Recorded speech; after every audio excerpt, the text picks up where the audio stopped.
Are you ready for a jam? Ready to get loony? Then get ready for a Spacey kind of episode, all about the films that brought basketball stars like Michael Jordan and LeBron James in contact with Bugs Bunny, Porky Pig, and all the rest of the Looney Tunes. The Beard and I are pretty much overall fans of these two movies, but that is not to say that we don't have a few complaints. So let's get into it in true Nerdtastic Duo Review fashion.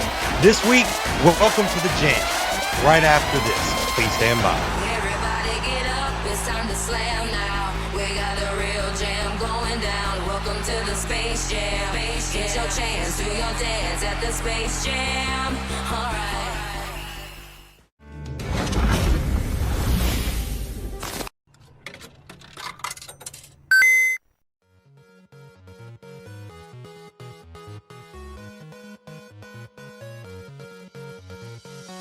This is the Bear and the Beard podcast.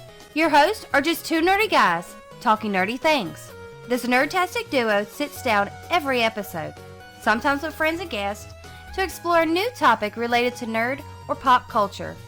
They may disagree or argue sometimes, and you may not always agree with them, but please remember, this show is mostly their opinion, with some research and facts added in along the way. And the most important goal is to have fun. Welcome to the conversation. Let's get nerdy with it.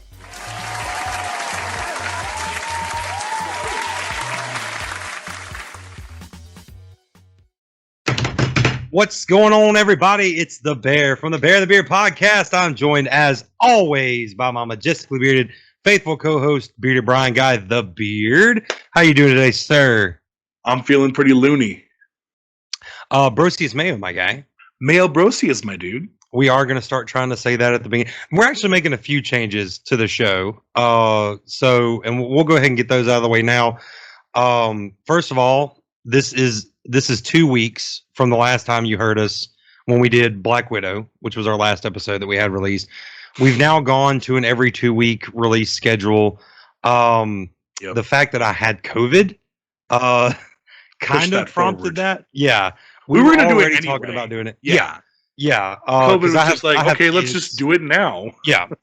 Because I have kids and they went back to school. They started back school. So now, like, I don't need to be trying to edit episodes while they need my help with homework, and I work at night. So it just, a few things in life made it so that was a thing, and we just kind of pushed forward with that. So we hope y'all stick around with us. If y'all enjoy the every 2 weeks more than the weekly, if there are those few of you that just really liked it to come out weekly, let us know that too.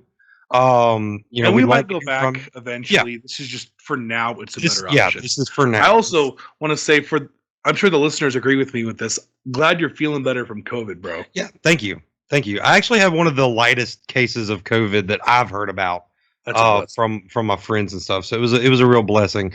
And even the doctors and stuff, they were like, you haven't coughed? And I'm like, no, I'm not. It's not really that big a deal. Yeah. Yeah. Now I do, and y'all might hear it in my voice. Just, I still am kind of getting over it. I got some nasal stuff and stuff like that. I'm going to try not to let that affect too much during recording, but it is there. So, other than that, we're changing the format of the show just a little bit, little more structured than we used to. We've kind of, not that we haven't had fun and not that the episodes were bad in our opinion. You may disagree, but again, not to sound like an asshole, and I do have to bleep that out, but yeah, but it is our show, but we just feel like, not to say that we're not putting it out there for you to also enjoy, but we're just going to do a little more structure, a little more research. We're definitely going to have, at the top of every episode, we're going to have Mama Bear's fun facts, which she's going to come up with for us. We're going to get into those here in a minute. Glad to bring those back, because those have been in some past episodes too, and it's great to have her part of the show.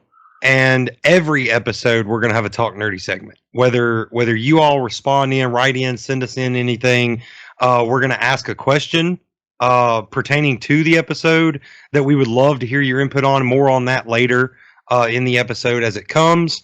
So definitely be on the listen for that. And other than that, I guess we should just kind of get into it. We got some new mics. Yeah, we got new mics. I got a new mic. I hope this sounds better. Mic for you guys, and that's my old mic that Brian's using there. So we're always updating the show as much as we can. Think about this. Started on Instagram Lives, just on our cell phones, nothing fancy. and we just upgraded from there until we got what we got now. And it's all we enjoy it, and we enjoy it even more the better we make it. But we hope you also enjoy the changes we make. We like the nerdy conversations we're having. We love the nerdy conversations we're having. And when we go back and listen to our older episodes, the conversation was always great. There's never been any problem with our conversation, but we want to have the highest quality sound we can. That way it's very listenable for you guys to be part of this conversation. Right. And we're not going to go over all this at the beginning of every episode. This is just the first episode back from me having COVID and everything like that. So we're going to get into the good stuff. Yeah, definitely. Space Jam 1 and 2 we're talking about today. So welcome to the Jam is the name of this week's episode. And we are going to start with, we're going to start with Mama Bear's Fun Facts. So let's play that little intro song thing we got. I don't get paid enough. I don't get paid, period. And now it's time for Mama Bear's Fun Facts. That's it. That's all I know. All right. Number 1. Sum up your childhood in 2 words. If you didn't say Space Jam, wrong answer. Did you know Space Jam was originally a commercial concept? Jim Riswold created this idea for Michael Jordan and Bugs Bunny to face off in a game of one-on-one for Hair Jordan Nike commercial. Michael Jordan's longtime agent David Falk said he saw the big screen potential, took the idea to Warner Brothers, who at that very moment was searching for the perfect way to relaunch the Looney Tunes franchise. Back then, the original Space Jam launched putting URLs on movie posters. That was a brand new concept. This is fact number 2. But how about the website? Yeah, it's still there. In all of its mid-90s glory, complete with coloring book section and original character sketches. The promo site is like a beloved time capsule of Hollywood history. And don't worry, a new legacy website is great to scroll through as well. Fact number 3. R. Kelly's Grammy award-winning track debuted on the soundtrack for Space Jam, and it got to the 2nd place on the Billboard 200 chart, introduced a new generation to R&B. The memorable album was certified as double platinum less than 2 months after its release by 2001. It had reached platinum status 6 times over. Wow. I didn't know that. I didn't know he wrote that song for that.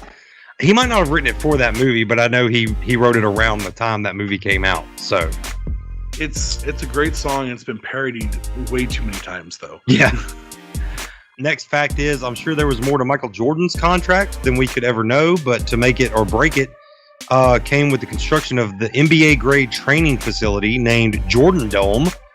This was to ensure Michael Jordan's training and workouts could continue as scheduled, along with making the film. Jordan was known for his pickup games. In between takes or after filming, everyone was invited to play some ball. People would just start showing up, and before you knew it, it was an all-out NBA All-Star pickup game. Wayne Knight was already famous for his role in Seinfeld. This is the next fact. Wayne Knight was already famous for his role in Seinfeld and Jurassic Park. He plays Norman. That's it, Newman. In Seinfeld. And he was completely, quote, starstruck during filming of Space Jam. Knight said, people would ask me, did you play ball with Michael Jordan? And I wouldn't even notice a baseball or basketball next to those guys. He would respond, Jordan was as generous in his trash talk as he was with invites to the game. Actor Keith Gibbs said Jordan hit a 35-footer on me. I mean, it was ridiculous. Leg out, tongue out, all that stuff.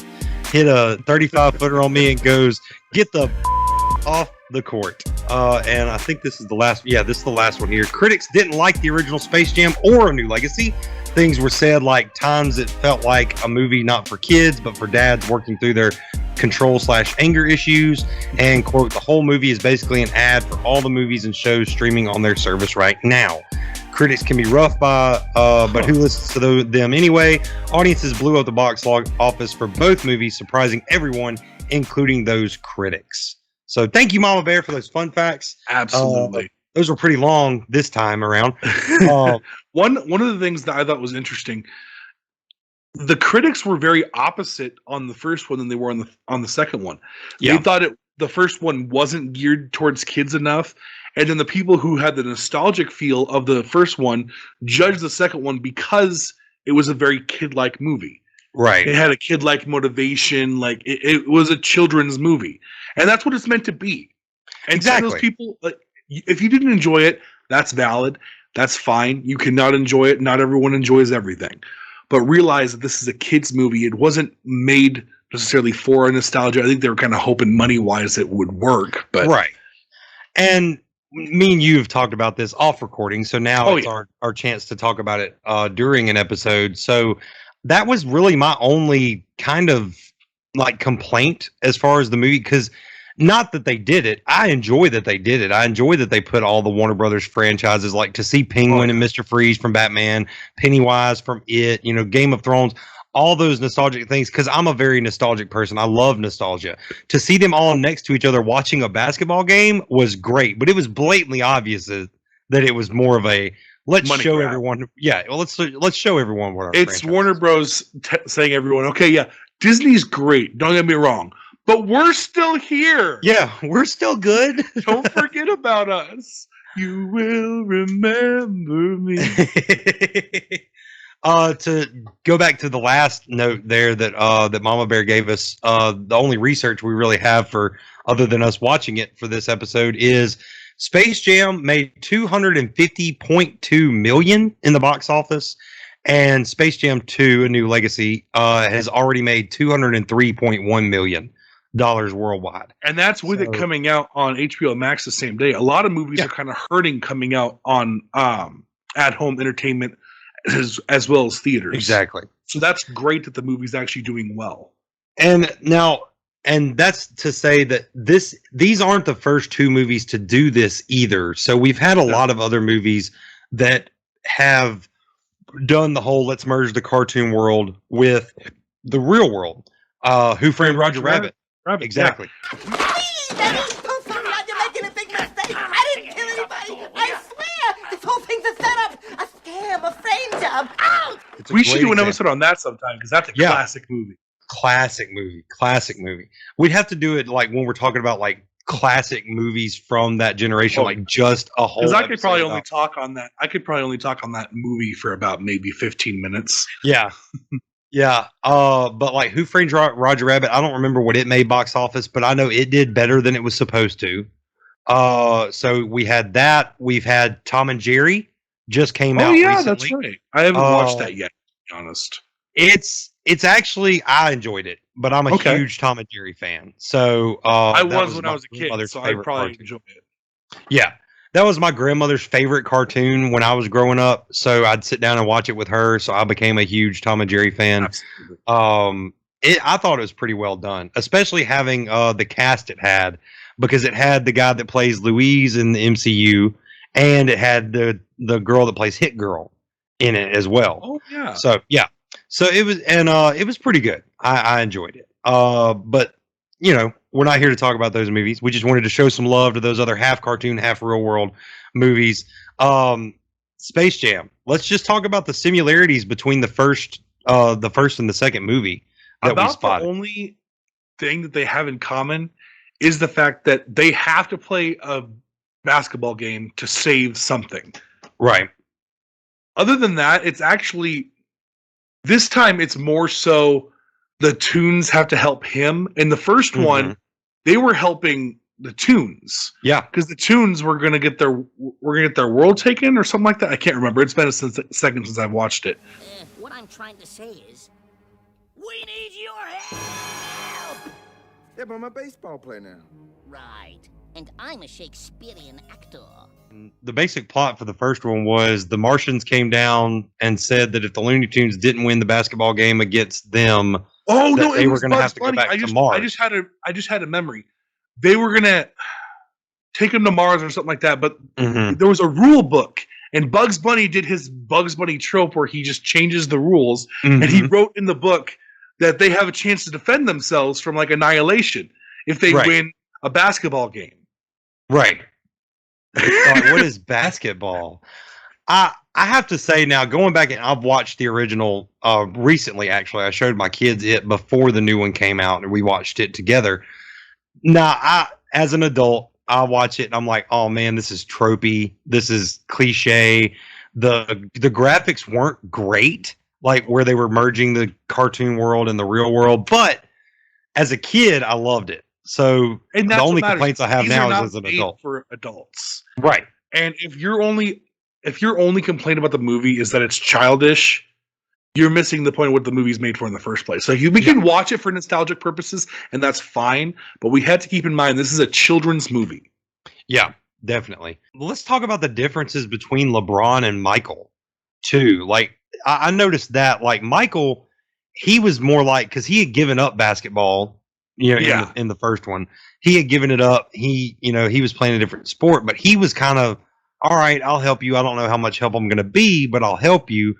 And, and the Looney Tunes were like, this is how we do things. And he's like, all right, I'll get on board with that. That's cool. But LeBron took this way other, like, direction. He was it like, started from the beginning of the movie. Yeah. It started from the beginning of the movie. He had some traumatic memory of basically being drilled into him. The game is all that matters. Mm-hmm. All this other stuff is just distractions. Stop distracting yourself. And he carried that over into his kids' lives, which we were made obvious in the beginning was very toxic. And then he did it to Bugs Bunny and the team too. It wasn't until they started having fun that they started winning against the Goon Squad, which, by the way, perfect name for a team going against the Looney Tunes. Exactly. From the beautiful mind of Dominic James, introducing the Goon Squad! The Monstars and the Goon Squad. And honestly, I'm a bigger fan of the Goon Squad than I am. The Monstars were cool. I did like how they kind of put some of the elements of the basketball players they were trying to replicate into. I love that it wasn't even a basketball game. Like there was a bigger lesson. It wasn't just that he needed to learn how to play basketball. He needed to learn to play basketball and have fun. Right. Because this wasn't actual basketball. It's his kid's fun version of basketball he made for a video game. Exactly. That was awesome. And that also brings us to, how did all of this happen? Don freaking Cheadle. Or, as we call him in this movie, Algae Rhythm. Algae Rhythm. I thought he was a way better villain than the original Martian dude from the first one. The Monstars little, whatever he's called. Their boss. Yeah, their boss or owner or whatever. Now, granted, he was a good villain for that time frame. He was just an asshole. Yeah. But Don Cheadle playing Algae Rhythm, I thought that was really good. The effects that they used on him, the actual CGI and all that, looked very well done, I have to say. There were a few times in the movie where I'm like, oh man, this CGI could have been better or something like that. But for overall, I thought it's made to look goofy, it's supposed to look goofy. And like that might Don Cheadle, when they made him look all buffed up, it did not look like Don Cheadle was actually buff. It looked like it was animated, but they're in a virtual universe, so it's okay. Yeah. And also it was hilarious seeing Don Cheadle with like big, huge muscles. Like, what the hell? It's not even that tall. It's kind of like if the Fortnite team, like if Epic Games came to us and said, hey, y'all play Fortnite a lot. We want to make character skins for you guys, but we're going to make y'all big, buff guys. Like, that's how it looked. And it was supposed to look goofy. It really was. Don Cheadle killed his performance. And honestly, I'm not a big basketball fan. I don't pay attention to basketball. But to see a basketball player like him actually do kind of decent for a kid's movie acting. Like, I'm not saying this guy wins an Oscar by any means. He's not the world's best actor, but for a basketball player who hasn't acted before, spot on. Talking about LeBron? Yeah. Yeah. I love the fact that LeBron, there's actually a segment in there where he makes fun of it. Oh, yeah. He makes fun of this movie, Space Jam, any other movie that has a sports star as the main actor. He actually says this doesn't work when you have athletes act in movies. So, and for him to say that, like actually say that in the movie, it was like, okay, this movie knows exactly what it is. It knows. It's very self-aware. It's just a cheesy thing. And another thing is, I feel like he was kind of mocking the live action being with animated, and that was also pretty hilarious. Yeah. I mean, because that always looks cheesy. It does. Yeah. Even now, when we have the technology to make it look good, when Bugs Bunny was walking with him at the end of the movie, watching Bugs Bunny walk in the real world, it looked a little weird. It should look weird. Like if a cartoon walked up to you right now, first of all, is he 3D or 2D? You know, is he? Oh my God! Just picture that for a second. Like it's weird. Like those worlds don't merge, so it's supposed to look kind of ridiculous. It's not supposed to look fluid. Like even when they changed them, the tunes got turned into their CGI versions, where they all had that like 3D element, textured fur, and all that. I thought it looked decent. I mean, I'm not going to sit here and say it looked great, because I'm not used to seeing the Looney Tunes that way. Yeah, but the Looney Tunes didn't even like it. Right? They're like, this is not how I look. What have you done to me? Right. Algie, this means war. Like I'm supposed to, I'm not supposed to look like this and stuff like that. But yeah, I mean, they had to do that for this movie. Like Space Jam, honestly, even if like the original one is cheesy as hell, but it kind of set the precedent for these animated live action movies. Yeah. Like, and it's not the only time Looney Tunes have been in something as far as Space Jam. What was that movie where there was like the spies and stuff? I have a vague memory of a movie I haven't seen in a long time where Bugs Bunny and Daffy Duck and all of them, they just lived in the real world. Oh, it's Looney Tunes Back in Action. And it had Brendan Fraser in it, as a matter of fact. Yes! Yeah. And he is getting some awesome praise on the internet right now. Yeah. Brendan Fraser, we do love you. As a podcast, we love you. We love know that. If you ever listen to this, we love you. Yeah.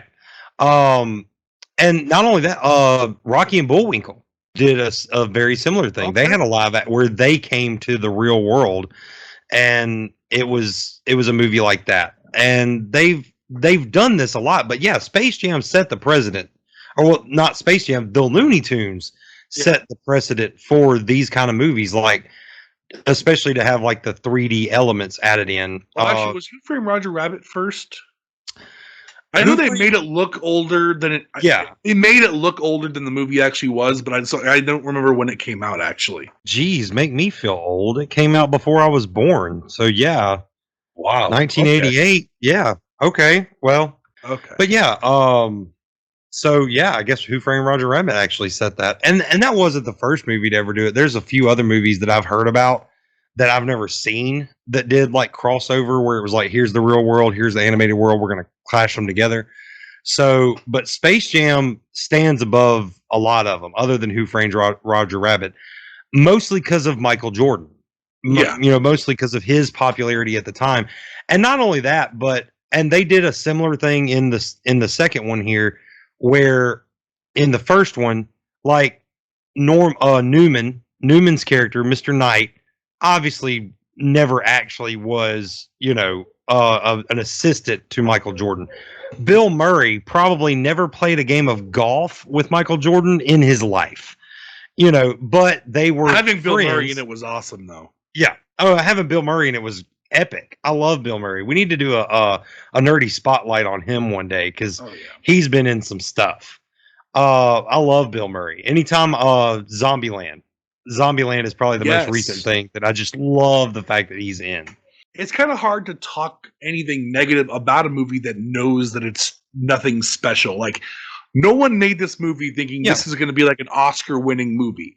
It's just a fun movie to sit down, let your brain be free, and just watch a goofy movie. I did very much enjoy them going to the Game of Thrones world and being chased by the dragon. I love all the people being on different planets and worlds, like the granny being from the Matrix, and then when she like dodged, who was it who looked at it and said, "She's the one"? Yeah, I think that was actually LeBron. I think LeBron did that. Yeah. And the quest for the Looney Tunes, that all was great. Like the fact that Daffy Duck and Porky Pig are on the DC planet was really cool. Also on that planet was Lola Bunny. She was at the Wonder Woman world or whatever. Awesome. That was really cool. Her getting to become an honorary Themyscirian. Well, not even honorary. She actually was made a warrior. She became a Themyscirian. Yeah. That was really cool, especially after all the hate that Lola Bunny got from the first movie, and then going into the second movie, everyone's like, "Why do you have to over sexualize a character?" And I'm just sitting here looking at these people like, "Why are you attracted to a cartoon rabbit?" Is more of my question. Cartoon, one thing that's already weird. Cartoon bunny? Yeah. It's like, why are you looking that hard, right? Like, is it just me? If you find an animal attractive, there's something wrong. Like the only rabbit, well, and she's even still a cartoon, but the only rabbit you should be attracted to is Jessica Rabbit. But even still, she's still a cartoon, so that was a little weird. If you're attracted to her still as an adult, like as a kid, let's stick with three-dimensional beings. Yeah, let's stick with three-dimensional beings first of all, for sure. What was your talking about like favorite things? Who was your favorite Looney Tunes performance in this second movie? I love Daffy. Daffy. He decided not to play this time. He decided to actually be a manager, which was pretty interesting. I thought that was cool. I did like from the first movie when he did the runway modeling of the different styles of basketball gear. I thought that was really cool. Oh, no, I take it back. Daffy can go himself. Porky Pig. Oh, the mic drop? Because he did a rap battle and he killed it. He did kill it. He was burning up that mic. I thought I smelled bacon. Like for real. Yeah, Porky was good. I loved the fact that they made Speedy Gonzalez more of a character in this second one. Like I know he was featured like probably a small bit in the first one, but he actually had speaking roles in this one, which was pretty interesting. I thought that was pretty cool. Porky doing that rap battle though. Like the notorious if you have no interest in watching this movie, please, for that scene alone, just skip to that scene at least. Yeah. Because he starts doing his little like stutter thing that he does, and then drops the beats. Right. What up? It's Porky Pig. They call me P-double-L-G. Step to me's he don't want no trouble. I was famous before the internet. Since 1935, I've been getting respect. It was epic. Epic on all levels, in my opinion, to be honest. It was really, really good. The Goon Squad had a different kind of set of things because they were like blends of real characters. Which one was your favorite out of them? I love the Kronos. Was it Kronos? Kronos? Yeah. Yeah. The time altering guy. Yeah. He was pretty good. I liked him. I think I liked the Brow, the big dude, the Brow Hawk guy. I thought I kind of liked him because they much like in the next episode we're going to be talking about in Suicide Squad when we do an episode on that, which is next episode that's coming out. I love that kind of when they take a character and just kind of dumb him down, but he's still pretty cool. Oh, yeah. Like I like that very much, and we'll get into that in Suicide Squad, obviously. Oh yeah. The squad is back. We'll be recording right after this. Yeah. The squad is back in town, coming at you in 2 weeks from the release of this episode.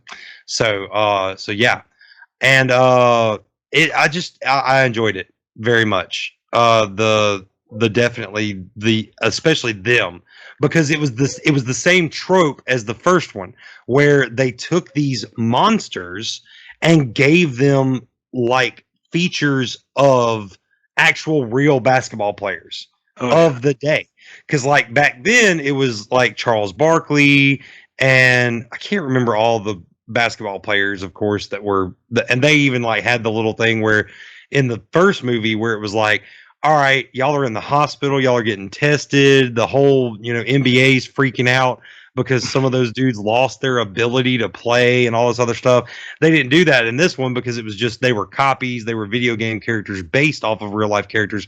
But we did see the scene where LeBron's son was scanning them while he, oh yeah, I want to be in a basketball video game. Yeah. If we're not simplifying this and realizing it's a kid's movie, where the hell is this kid getting this technology? That he can just, if it existed, you're telling me it's not like an invasion of someone's privacy to just start scanning their like everything. Right. That's a little creepy, bro.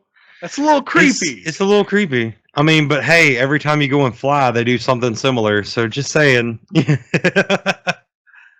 But yeah, I mean, plot device after plot device. Yeah, you get to how is this even possible? But yeah, I mean, it's one of those things where it's just enough of a kid's movie. I don't want to pick it apart so much because if I do that, then I'm going to lose enjoyment from the movie myself. Like I could have said the same thing watching it. Like, where's this dude getting this tech? I just watched it. The adult humor was fun. It was just over the kid's head. Also, people are pissed about this, but I love the fact that Rick and Morty were in it. Yeah, I do want to talk about that too. Rick and Morty being in it, like, and I don't want to get into this so much, but I do want to use it as a parallel to talk about Rick and Morty being in it. You didn't want Pepe Le Pew in it, but Rick and Morty was okay. And that was and I'm not on the fan side of things. I don't want to talk about the controversy about Pepe Le Pew. What I have not a problem with, but it doesn't sit well with me is WB Warner Brothers as a film industry said, all right, we're going to take Pepe Le Pew out because of the fan outrage over his character, and we're not going to get into that because it's actually more political than it should be, probably, in my opinion. But you made that decision. Let's cut him completely out of this movie. And we're not going to have him in it because fan outcry. But then you're going to let Rick and Morty, which is an adult. Here's the thing. Television show. Pepe Le Pew, and I don't want to get into it either, but I wouldn't want Pepe Le Pew in this because I've always had a problem with Pepe Le Pew. Always. Yeah. I always thought he was a creepy character. It's different because they're not keeping him out because he's an inappropriate character. They're keeping him out because he's in their opinion, in my opinion too, he's a toxic character. As long as they're not, they don't want the film to portray someone who they don't want to portray them. Rick and Morty, when they were in the episode, they weren't doing anything inappropriate. They had to act PG-13. Right. But at the same time, so I'll ask it like this. How many kids, though, had to go, who's that? To the Rick and Morty when they showed up in the movie. And curious kids it's not like Rick that and have Morty access to main the internet. No, but if you have like a curious, like take my 15-year-old, for example.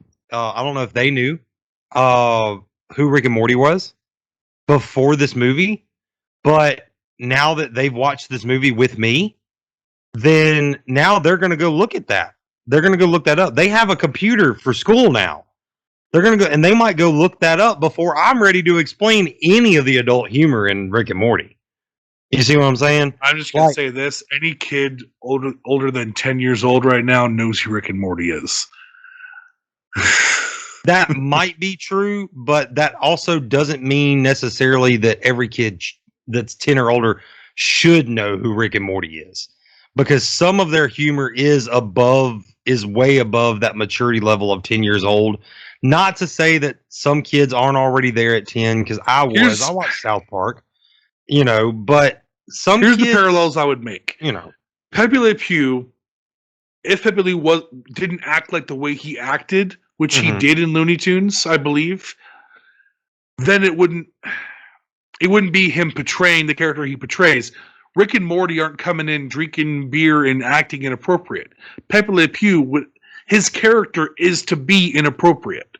Right. Like that's all he does, and they don't even see it as inappropriate because they put it in for kids to watch. Well, and not to defend Pepe Le Pew, but just I do want to point out that I'm pretty sure that his only role in the first movie was as a gag that he stank. Like Bugs, I think it was Bugs and Porky held him up so that his skunk stink would get in the nose of one of the Monstars. I'm pretty sure that was the only time he was actually in the first movie. But so, I have no problem with Rick and Morty. I have every problem with Pepe Le Pew. That's why I don't see the comparison. Right, but that's you as an adult. You see what I'm saying? Even when I was a kid, I was thinking, why is he kissing this person when she's trying to get away from him? No, I understand that. I'm not saying Pepe Le Pew does not deserve a lot of his scrutiny that he's getting. I'm just saying that you as an adult and me as an adult, like if I didn't have kids, I wouldn't even be complaining about this. I'm not even really complaining that Rick and Morty was in it. I'm just complaining that Warner Brothers made that decision. Like, we're going to take this out for fan outrage, and then we're going to put this other thing in there that's way more adult than some of the other stuff. Not in the movie, they aren't, but outside of the movie, they are way more adult than this movie is worthy of. And the other difference is, there's a character that they were going to take completely out, and then there's a character who literally is only in the movie for 4 seconds. Like, you blink, you could miss it. Yeah. And so it's not really that, like I said, it's not a big deal because they weren't in there a lot, but it's with just that one of same those logic. like, with that same logic, they should have never gone by Game of Thrones, because Game of Thrones has sex and nudity and all that stuff. What if someone sees that and is interested in that and looks it up? Well, notice they didn't get to that planet either. Notice they were okay, they were on the Matrix. Yeah. Matrix has some good stuff for kids. Like, Warner Bros. Was busting out all of their stuff. And if you take out Rick and Morty, you need to take out Game of Thrones, you need to take out the Matrix, take them all out. And see, and that's the other thing too, like, and this is kind of on topic, but not really. I didn't know that Warner Brothers owned Rick and Morty. I don't think they own it. I think yeah. Or is it just one of those gags they can make, like they got with Adult Swim and was like, hey, here's, let's put Rick and Morty in this because they travel dimensions all the time. Warner Bros. Is sometimes with Cartoon Network, and Cartoon Network has Adult Swim on it. So I'm wondering if there's like a parallel somewhere. If you know, tell us. Let us know. Yeah. If I don't Rick and Morty is owned by Warner Brothers, let us know. Because that surprised me more than anything. It's like, oh, I didn't know Warner Brothers owned Rick and Morty. But yeah, so definitely. But yeah, it's like I said, I don't have a problem with Rick and Morty being there. I'm just like, if you're gonna make this decision on one thing, doesn't that carry over to the other thing? And I guess as a parent, I just see it a little bit differently. But again, it's my opinion. It didn't ruin the movie for me. And like you said, it's a scene Bros. So owns quick. Adult Swim. Okay, Warner Brothers does own Adult Swim, but it's like you said, it's a blink and you miss it scene, so it doesn't really matter. It's just the comparisons of things going on in the real world affecting movies. This is one of those moments why we say we may disagree or argue, but at the end of the day, we're trying to have fun. Because him and I have different views on this. Yeah. And that's fine. And they're not so like I said, I enjoyed it being in there for an adult humor kind of moment where Tasmanian Devil had being tested by Rick and Morty. That was hilarious to me. But then I don't want my 6-year-old going, who are those characters, Daddy? And be like, I'll tell you when you're 15. Like I don't want to have to do that sometimes. But again, personal thing. What are some other things that we just really liked about this? I loved the Daffy Duck and Porky Pig scene where Daffy was trying to become a hero and wound up holding a whole train hostage, and Superman and the rest of the Justice League had to save them. Like, that was hilarious. Yeah. And the Justice League looked like they were about to scold the heck out of them. I love how the world has changed, because when in the first Space Jam, when he comes, he's himself in the Looney Tune world. But LeBron James actually got the Looney Tune treatment. Mm-hmm. He became a tune. What is this? Ah! I'm a cartoon? And not only that, but became a tune on all the different worlds they went to too, right? And also, can we talk about how all of this was going on just because LeBron insulted artificial intelligence? Yeah, definitely. And let's also remember the fact that a lot of the reason why they probably did the cartoon version was probably because LeBron's filming schedule wasn't great. Because he is actually dedicated to the game, like a lot. So sends LeBron flying into the serververse, and he's like, I mean, hopefully we could get a better scream out of him than that. We'll get whatever he gives us on the first take. He's a busy man. That's fair. And then for the next big chunk of the movie, he's gonna be animated. Why? So he can do a huge chunk of the movie in a single day in a sound booth instead of a full month on set. That's fair. And it's kind of a parallel to the movie, isn't it? Like, all this is a distraction. And also the fact that the entire world got sucked into... Mm-hmm. And Warner Bros. Has no legal obligation to that. Like, our technology and our characters sucked you into this world and threatened to leave you here. Right. But we're not legally liable for it. kind of makes you wonder about those end user license agreements. You just kind of click and accept all the time, doesn't it? Oh yeah, I totally read the terms and conditions. Oh yeah, totally. The terms and conditions. You can I be can quote them animated, to you. sucked into a whole other universe with threat of death. With threat of death. Agree. Last I agree thing to that. I can really think about that we really need to talk about speculations for another sequel. Now we kind of talked about this a little bit. Maybe another right 40 years. When we first watched the movie, we were like, well, they did call it A New Legacy, which means they could make another movie. And do we think they're going to? Now, as of right now, I haven't seen anything that says they're planning on making another Space Jam movie or anything like that. Where we left off at the end of the second one was the Looney Tunes themselves were in the real world, much like they were in Looney Tunes Back in Action.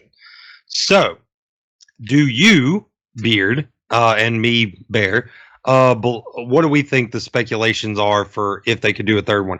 Could they do one? I don't think they can do another Space Jam until it's been like another 20 years or so. Okay. And there's like some other big basketball star, and they're doing it for another generation.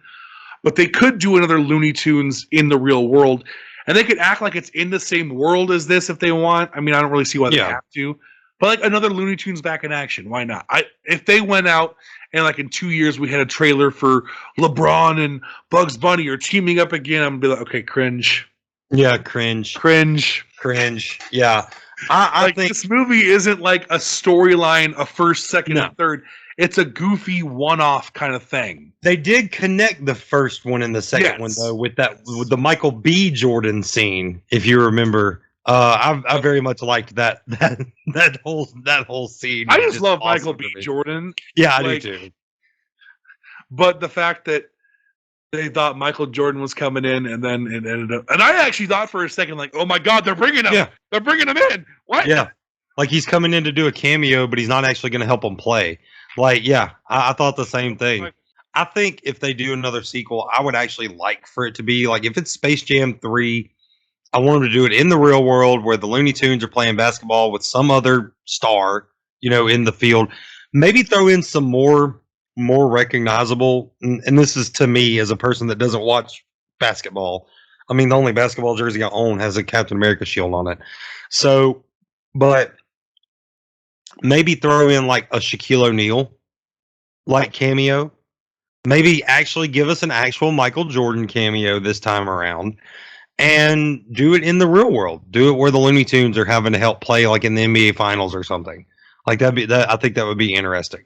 Or whatever way they got into the real world, because we know how Bugs did, but we don't know how the rest of them got over. Have a villain of some kind come through. Brainiac. That would be interesting. That is the only way I'll accept a third one. Superman and Brainiac come to the real world. Superman does not have his powers, though, because they're stolen from him by Brainiac, and the only way he can win his powers back is if he plays basketball with Michael Jordan and all. Warner Bros. Hire me. Warner Brothers, hire us. You you listen. Someone on your staff listens to us. But yeah, no, that would be pretty funny. Like Bugs Bunny does his trope again, like his whole, no, Brainiac, you can't take his powers away and keep them. You have to give him a chance to win them back through a game of basketball. And then Superman gets his powers back and just destroys Brainiac. Mm-hmm. Takes it back through the wormhole or whatever. Yeah, definitely. All right, well, that's pretty much all I had for this movie. Did you have any other last minute talking points or anything? There's not a whole lot to talk about. These movies, really? There's not a whole lot to talk about because they're really kind of simple. I'm amazed that we actually got an hour into this with still stuff to talk about. Yeah. But because really it's just they team up to play basketball to win something. This time we talked about some of the things we didn't like, just like we did with Wonder Woman 84. I mean, the way anytime I was talking to someone, just that we were going to do an episode about this, they were like, what are some of the episodes you got coming up? Well, we're going to do a Space Jam episode where we talk about both of the movies. And they're like, oh yeah, like, what are you going to talk about? Or they'll be like, oh, I haven't even seen it yet. So the last thing I can say on this movie is the same thing I tell everybody. If you haven't seen it yet and you were a fan at all of the first one, I would recommend you give it a watch. It's worth at least one. It's worth at least one, in my opinion. Yeah, don't compare it to anything, and don't have high expectations of it being this. It's a kids movie, and it's very simple. It's one of those things you're just relaxing with your family one night. You sit down, you watch it, you enjoy it with us. Don't think into it, because as most kids movies, if you think into the logic too much, it's like, well, this. Just be dumb for an hour and enjoy a stupid movie. Like that's my advice. Like you said in the Black Widow episode, be one of those. Be the type of like fan that all these big corporations think we are. Just be the whole dumb, gimme. Yeah, definitely. Just be that. Be that for an hour and a half or however the movie lasts. It's worth at least one watch, in my opinion.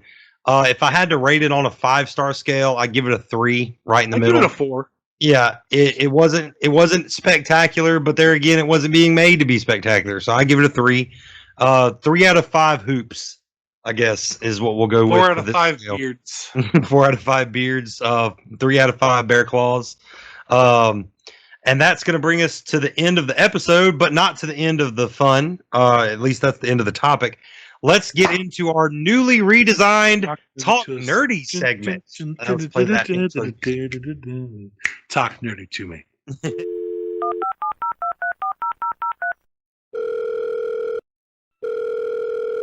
Hello, can you hear me? Each episode, the Bear and the Beard ask a question that they want your input on, along with sharing comments, suggestions, and other things they have already collected. They love to hear from their fans, so let's get nerdy with it. All right. So now, as our intro has kind of changed a little bit, as you just heard, this is now, we're going to do this every week. We talked about this at the beginning of the episode. We are going to put out a thing related to the episode that we're doing. We really want your feedback on this, on these questions that we're going to ask you. And this is not all we want to hear from you. I'll go ahead and say that now. If you comment on our YouTube videos, if you comment on our Facebook posts, if you want to send us, you said you were throwing out some ideas for anything people want to send, like cosplay.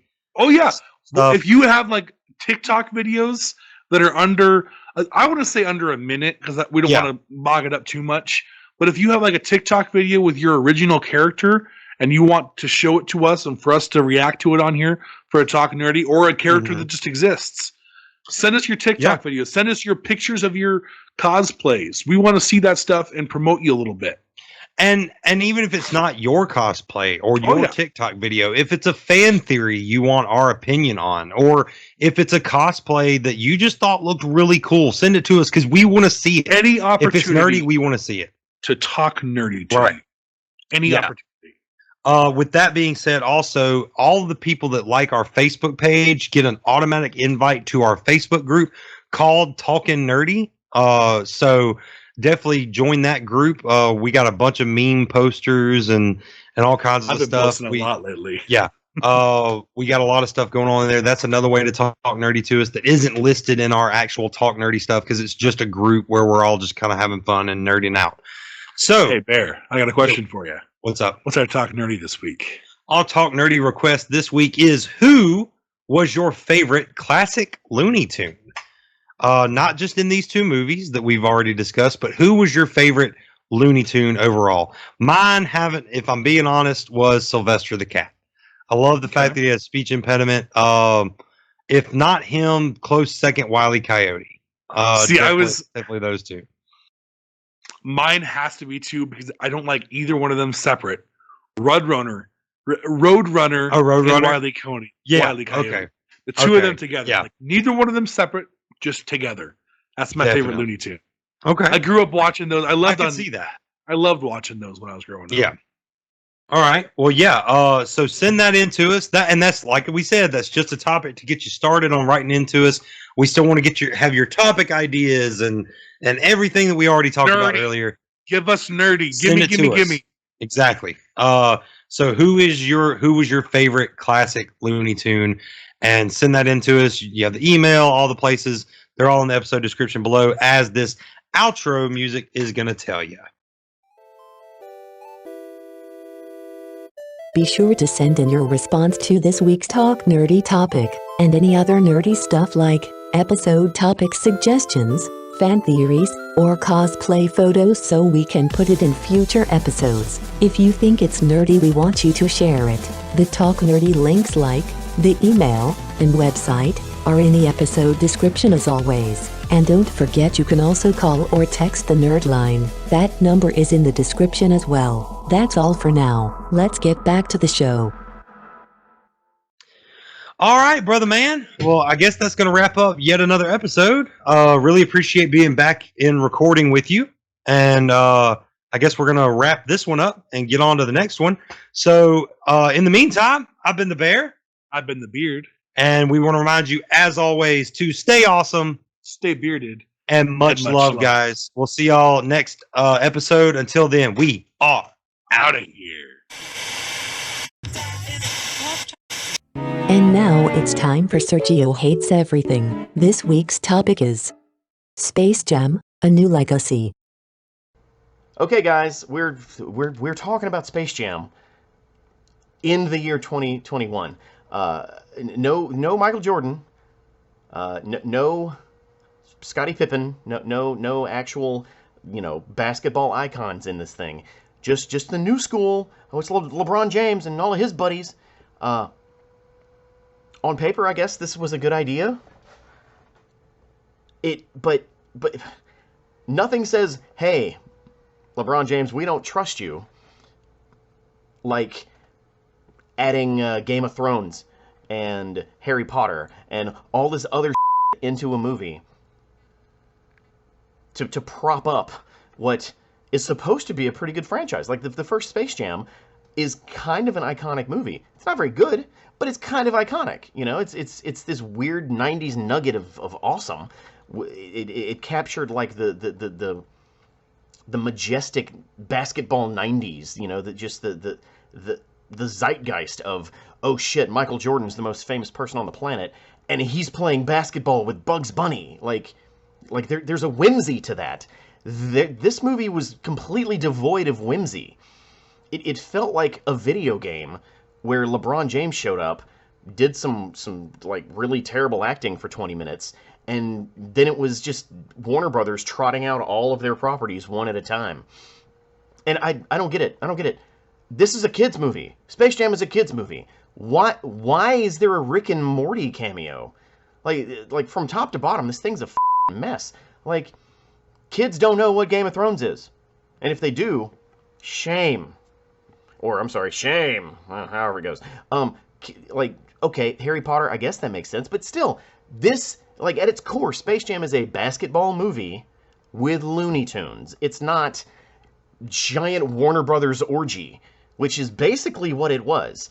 And look, I am just as much of a fan of shameless product plugs as anyone else probably should be.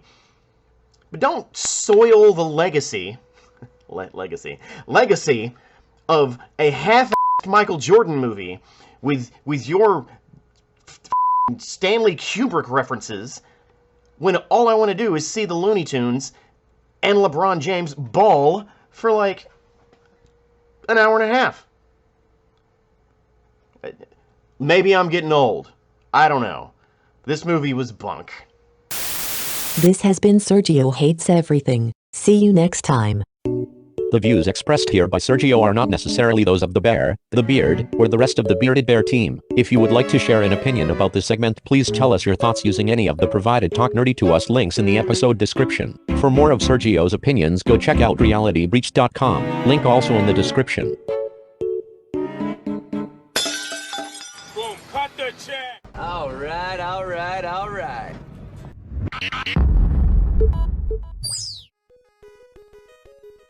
Another episode done. We hope you enjoyed it. New episodes are released every other Friday at 8 a.m. Central Standard Time. Check back then or subscribe so that your device downloads it automatically. Audio episodes are now available pretty much anywhere you get your podcasts, so it's really easy to share us with all of your nerdy friends. For YouTube viewers, subscribe and click that little bell so you're notified about new episodes. And Apple users, please don't forget to rate and review on the app. Rating and reviewing helps more nerds find us. Lastly, a huge thanks to the rest of the Bearded Bear team. Head researcher and graphic designer Mama Bear, Master of Marketing Han Barolo, and all of the geeks of the round table and friends of the cast. Thank you all so much. I'll get you next time, nerds. Until then, stay awesome, stay bearded, and much love. Bye!